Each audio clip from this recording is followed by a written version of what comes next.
Eh, yung mga kabulogs, ngayong araw ay may i-unbox tayong pisa dito na pinadala sa atin ng ating baby. Sheesh! Tangina. Ito. Ayan, di ko pa alam yan, pero ang hula ko is siguro shock to mga kabulogs. Ayan, yung mga tropa na. Pero, pipax. Ayan, so ayan. Paano nyo i-unbox ko to? Let's go. Excited now. Ayan mga kabulogs, magjujuwa kayo yung susuportahan kayo. Hindi totoo yan. Bola lang yan. Kaya yung bibi ko. Sheesh! Di ko alam pa to kung anong pisa to. Pero sabi niya sa motor to, pinadala niya sa akin. Unbox natin para malaman natin kung ano. Pero ang duda ko is parang shock. Kita. Iyay!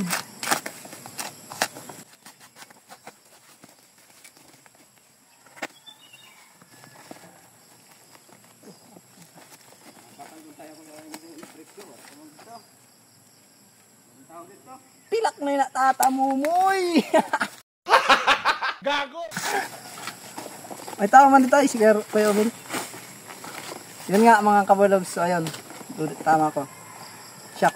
Brand niya is MTR, so di ko alam kung ilan ang bilhin niya nito. Di niya naman sinabi sa akin kung ilan. Tinatanong ko siya pero ayaw niya sabi, pero di bali na. Ba't importante may shock tayong bagay. Uy, sana all! Di na klase.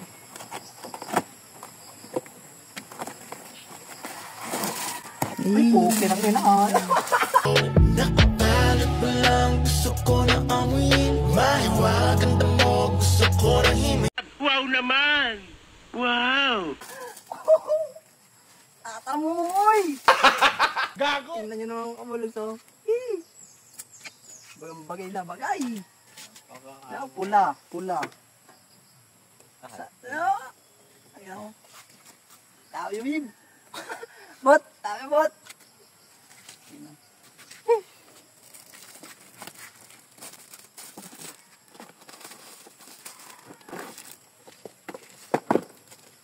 Tatamumoy. Tangina. Pugi tatamumoy.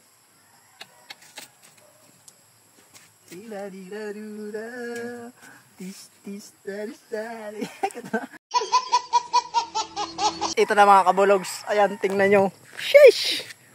Ang pugi mga lods. So, tingnan nyo. Bagay na bagay siya talaga dito mga kabulogs. Ayan, tingnan nyo. Dahil red. Pero, pag-iisipan ko pa kung dito ko ito lalagay kay Patoy-Toy o doon kay Burat. So, malalaman nyo. Pag ikakabit natin to. Let's go! What you gonna do with all that junk?